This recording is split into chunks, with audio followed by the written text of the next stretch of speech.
Hi guys, Nicky Goldman here. Just came back from Bushra Springfest 2022.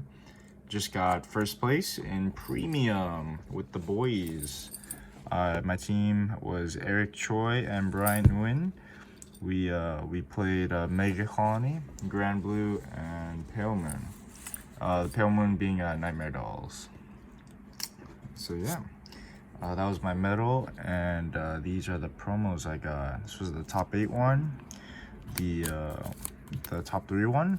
I'm really happy I got this one. Actually, I really wanted it.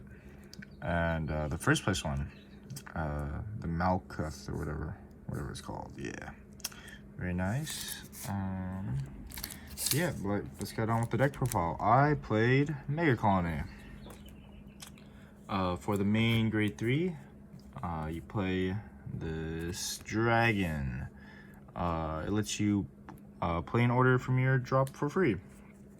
So the main orders you end up playing is, or the only 2 orders you end up playing actually, is the book, and I ran a Veil. So the book lets you draw 3 and give 10k to your front row, and the Veil calls 2 cards from your drop zone. And so the book synergizes well with this overdressed PG, and so you call 2 cards, you give your whole board intercept, and your PG, this PG can proc when you intercept with it. Normally PGs don't proc when you intercept, but for some reason the overdressed PGs have like a different wording. So, but I never ended up using this combo during the tournament. I never really got into like that sort of a grind game, late game. I only usually end up doing this if I think I gotta play like the deck out game. But I mostly went to the book. Drawing 3 and giving my front row 10k is just insane. And it kind of synergizes well with this like crow dragon thing. So it says when your Vanguard is placed, you can call it from the drop. So you can end up riding this, calling this to the board, and then giving this 10k because you might not have like a full front row to give 10k to. And it's nice because you can like restand this and you get the 10k value out of it. And it's just a free grade 3 pretty much every turn. And one big thing to note is this card is 13k base, and which is really nice. Megacolony is a protect clan, and usually you don't have 13k bases, so yeah. So that was for that engine. For the Reese, how this deck multi-attacks is with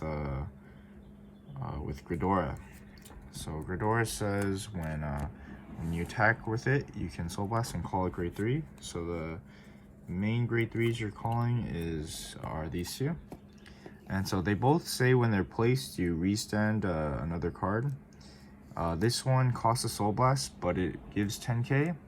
And this one is free, and it also rests an opponent's card, one of your opponent's card. So that's really nice. And also this one can proc in your drop. So let's say you don't go into your Gridora, or you don't have this card in your deck, but you do have cards like this to cycle them back. This is a counter charge, a once per turn counter charge. And it puts a card from your drop back to the deck, so you can end up recycling this. Usually end up recycling this all the time because I don't want to use my soul, and I want to save my soul for like other things like Brilliant Blister and other stuff. But yeah, I end up running out of soul a lot, so I end up using this a lot, and I need this to recycle this back. And this also counter charges. Not only does it counter charge, it stops one card from intercepting, so that's really nice. It gets your opponent basically loses 5k shields for the turn. And one big thing is it counts as a grade 3 in your deck. So the deck runs 15 grade 3s plus these 2, so it adds up to 17 grade 3s. So it gives you a lot of consistency when you with your grade 3 switchers. So that was that. So for the and then last but not least, I ran one Antlion. Actually, it kind of did suck. I never ended up using it. It's kind of risky using this too, because you do have to discard 2 out of your hand. But it can be like a nice win button, because this deck doesn't have like that much kill potential, so and you can resend it, so you can use it twice in one turn. I do run Zoa, so you can just like call it off Zoa and cheese your opponent, but I never got to the point where I needed to cheese my opponent, and so I never ended up using this, but it usually ends up only coming up in the late game. I might consider cutting this for another grade 2, but I still have to test with it some more. So for my grade 2 lineup, I ran 4 Shadow Cloak. This card, it mills an order when it's placed, and so it's just nice. You need the orders in your drop to proc the dragon. And also one really big thing about this is it gains 10k, or it is 10k power. So against a lot of the meta decks that have like 9k rears, it's hard for them to like just call a card and rush you down. They have to either call a booster or it has to be over 10k or 10k or above. And it also has like another skill that's Soul Blast to give it 5k, but I don't usually end up using that unless I'm trying to like kill that turn or I have like a billion soul that I'm never gonna use. Next, I ran 3 Mantis. This card is nuts. It's like kind of unbelievable that I saw other lists not playing this card. It's like you have 17 grade 3s in your deck, so you're probably gonna hit with this. And just adding a free, either like heal or like adding the dragon that you need to ride, or just like something like the counter charger is just really nice. And it does gain 6k, but yeah. I do want to run 4, but I ended up cutting one of them for one of these. This is just on place counterblast, give a cradle, and it's really nice in the early game. Giving cradles in the early game is so broken. It just kind of makes it column dead, and if they want to call over it, they neg a card. They neg a rear guard they have to call over, and then I get a free search. So, and if you like cradle grade 1, you can end up adding like this PG. So it's really nice. And yeah, so I only had 9 rideable grade 2s, so but 10 with the order. That was my grade 2 lineup. For my grade 1s, I ran 4 of this grade 3 searcher. Really nice. It's it becomes a 13k attacker or booster most of the time. It's nice because you can filter through your deck, add a grade 3 and discard one. It's really important to have cards that discard in this deck, because if you end up drawing your orders, you're gonna need to be able to discard them and to your drop to proc your grade 3, the grade 3 dragon. Next, I ran 3 Brilliant Blister. This card is really good, but I don't think it's a 4 of. It's like one of those cards you only use like once or twice a game, and so its effect doesn't like. It's really good, but you don't spam this card because it costs a soul, and you use a lot of soul in this deck. It's also a free booster because it bounces back to your hand at the end of the turn, so that's really nice. But yeah, this card's mega busted. This is what put, I think, Megacolony over the top with this coming out. Next, I played 2 of this card. This is a ditch and draw, so it's filter. And what's really important to it, it can so it's a ditch and draw. If you discard a grade 3, you can give your opponents a cradle marker, and that's really nice in the early game. Just giving your opponents cradles is nuts. Having the filter is really nice. Having to being able to discard an order or a random grade 3 is really nice. Honestly, I would play like 4 of this if I could, but I had an issue with making space in the deck, so it was kind of hard. Next, I played 2 the counter charger. Again, it's a grade 3, so it's searchable off a bunch of cards. It's only once per turn, so I don't see a reason why I would play it more than like 3. It's really nice seeing it. It can recycle your key pieces, and it does counter charge. That's really nice. And then I ran the 1 overdress PG, and then that is 12 grade 1s. And then for my triggers, I played 4 heal. Again, it's a grade 3, so it's searchable. Searchable G guard, searchable early game guards. Card's really good for like the grade 2 game. Next, I played 3 draw PG. I ran the 1 for just PG, so I got to play 3 of these, and which means I got to play 4 of each premium collection crate, which is really nice in my opinion. Having 8 15k shields in your deck is nice. Having 8 crit in your deck is just nice. Having that crit pusher is really solid in like a deck like this, because this deck doesn't have too much pressure. Like, it does do like really fat 5 like attacks, but sometimes that's just not enough against certain decks. So having the crits is very nice. And then top it all off with my triggers was the over trigger. This is like the best over trigger in the game in my opinion. This ends up being like your 9th crit or your 5th heal, and the fact that you can give the crit to the card you give 100 million to is really broken. I think it's even the best in like a standard too, but it's really nice. And then I played the V Forerunner.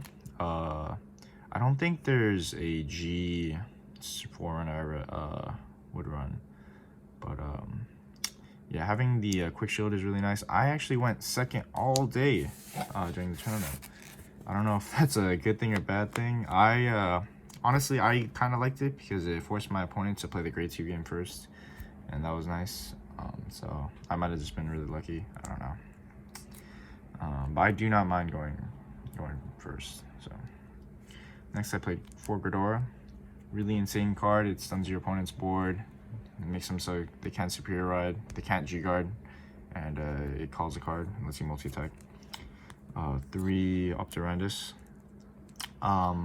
Oh yeah, so I actually only went into Gridora the whole day. I did not go into a single of my other strides. So yeah, that's there's that.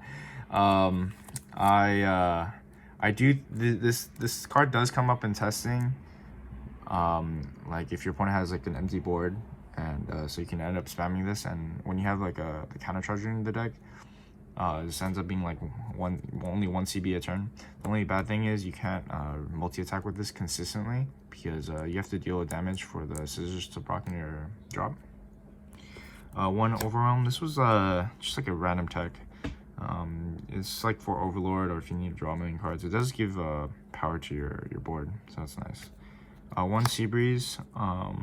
This is just for the early game. If you can end up choosing to ride up and just Seabreeze your opponent, which is nice. I think this does come up more. These come up more than the GB8 and the premium collection stride that flips 3. I only considered those cards because they gave power to your front row, but I do not have the GB8, but I also think that these just come up more. And then I ran the 1 Zoa, just like random win con sometimes if your opponent has like no PGs in the deck, or out of the deck, like they're all in the drop or something. And I also run Antlion, so you can randomly choose your opponent like that. Again, never went to any of this, only went to Gridora, but these cards are good and necessary, I think. But a lot of the times these get flipped up with Gridora. So that's it for the strides. For the G guards, I played 1 Relish Lady. This card's really good with gives you back your resources, but the really bad thing about this card is it's only on your on the Vanguard swing, and so that sucks a lot. Same with this card. This card is sometimes nice, very situational. So I actually have never gone into this, but it only works on your opponent's Vanguard swing, and it rests your opponent's back row, but it does not come up that often. But so it usually ends up getting flipped. But yeah, Megacolony G guards, they do not have that many good ones. 1 Dismal.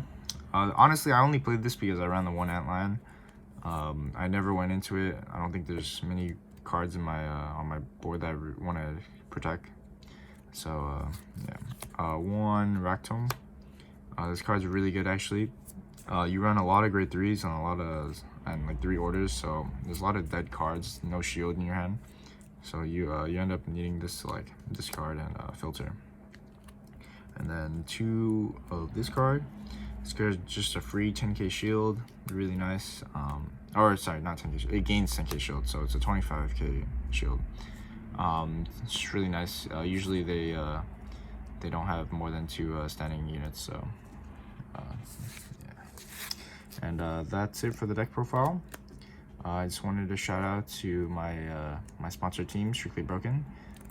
Use my promo code SBTCG Nicky Goldman for 5% off the whole website, including Weiss too. Shout out to my teammates Eric Choi and Bryant Nguyen. They're crazy. Shout out to all my friends that supported me: Brad, Reese, William, Chris for inspiring me to play the deck. Honestly, he got me on the deck months ago, and I just play tested with it. I just like refined the list, and yeah. The only changes I'd make to the deck is I'd consider cutting the 1 Antlion and like maybe putting in a Mantis or the Cradle Grade 2. But yeah, that's it for my deck profile. Peace. Thanks for watching.